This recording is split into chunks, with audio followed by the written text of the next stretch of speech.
We have a report on that, a building that collapsed, and as a matter of fact, some good news came out of it, in the sense that just reading the papers this morning, they found a young lad, 18-year-old lad, I believe, and rescued him. But here's that story. At least 4 bodies have now been recovered from the rubble of a 3-story building that collapsed during the heavy rainfall on Saturday. According to emergency responders and eyewitnesses, the building, which was under construction, collapsed about 1:45 p.m., affecting adjoining buildings. Our enforcement apparatus is intact, rigid. We have already booked this place. We have informed them that they should not go ahead with the development of the structures here. But you will discover that they always cut corners. Alayaki Lane, where the building is located, has a cluster of buildings. Due to lack of space, some structures had to be pulled down to allow emergency responders access the site. Residents say the building was originally a bungalow. It was later awarded to a developer who was converting it into a 3-story structure. Appeal to the good people of Lagos State to always abide with the rules and regulations. However, we will, I repeat, we will not hesitate to intervene anytime that we deem it necessary. Neighbors and onlookers all around the debris, just watching and waiting for any directive from the government. Perhaps their homes may be marked for testing or demolition. TVC News tried to speak with some residents on camera, but they declined. The owner of the building, like the developer, is nowhere to be found for now. You can't find him. So. But it's someone you know? Yes, someone I know. We see what's going on, but just feel like let's don't say, and let's just leave them with their wildlife, their problem. So. At least 8 persons died on the 1st of May 2022 when the 3-story building collapsed in Ebute Metta.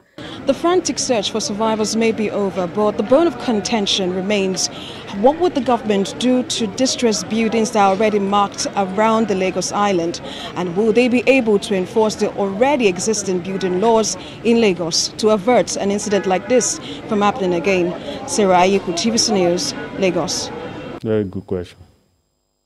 Okay, thanks to Sarah Ayeku there. The report went out earlier, of course.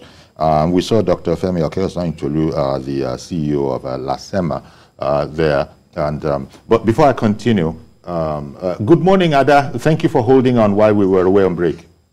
Okay, we just lost Ada, who had held on, shall I say, valiantly. We're so sorry, Ada. You waited through the break, right through that report, and then finally it gave out. Sorry about that, Ada. See if you can call in again. Again, staying on the theme of government not... Hello? Ada is back immediately. Good morning, Ada.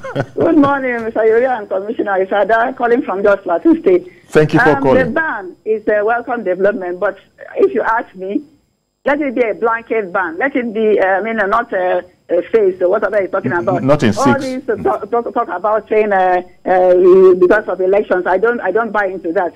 That will not make him lose any election. Most of them are non-Nigerians in the first instance. They are criminals. There's this mentality that Lagos is no man's land. So people coming there being lawless. How can you have Okada riders who have no fixed address? You don't know where they are operating from. And with this ISWAP thing they are talking about, Kaduna State Governor has raised alarm and all that. You don't know whether they are migrating to Lagos. You wouldn't know. Under the guise of riding our Okada. So let them phase it out. Kanu was able to do it. If we should borrow a little from Kanu, Kanu was able, and today they are benefiting from it. That's why their level of insecurity is much, much lower than the other northern states. So that is it. And then about building collapse, please, it's becoming one too many. There should be punitive measures. I don't know what is happening. Okay. I've never heard of people being punished for buildings collapsing in Lagos or all over Nigeria. They should wake up. Thank you very much, Ada. Thank you very much for especially for waiting and then for calling back again. What is the challenge of government in enforcing these laws? The Okada people observe the laws in the breach. Even building professionals, as we saw Dr.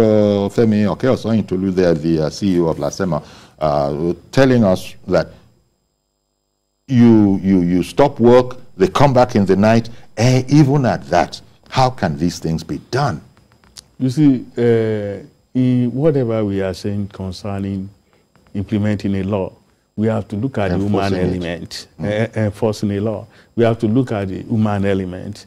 One of those people who spoke on that program, he said they knew what was going on, but that they just they left them to their own devices because they felt it was their own private, personal problem. So if and that they probably are also thinking that if government is not satisfied, anything you do, government knows now, and if you are doing it, it means government has seen it and they're not doing anything. It is very easy for everybody to ask the question, what is the government doing? It's very easy for everybody to say that the ball is always in the court of the government. But one thing that I want Lagosians to be thinking about is that, yes, we talk about our rights, we talk about our privileges. We should also spare a thought for responsibility. We all should be responsible. If the government has gone to mark a house, and then people are going to create another entrance through the back, and going in there to build at night, to build at weekends when they know that enforcement officers are not going to be around, neighbors have a duty, a responsibility to humanity to raise the alarm that these people are building and that this is wrong, and the government will move in. Then for those who are saying, what is the government doing? A few days ago, about 2 weeks ago, in just 1 week, government pulled down 6 houses. 6 in about a week. I mean, this is not something that is government easy. itself. Yeah, demolition. Yes, government went in there and pulled down those buildings, about 6 of them, in about less than 2 weeks. And this is going to continue. Government will keep on demolishing, especially in old Lagos, the Saleko axis or Central whether Lagos, whatever. Old Lagos, in the heart of Lagos, because those houses were built, many of them, almost 100 years ago. I mean, imagine this one, the bungalow, and then the developer decided to mount some more floors on it. It would have had to get approval from a regulatory authority. That is the problem. Most of them don't have approval. Nobody is going to approve that kind of building for you. And that is why the Lagos State government will go in there and put a notice there that you should stop work. Instead of stopping work, they will find a way to go and start building again. Okay. But I can only take... Look at the calamity. Yes.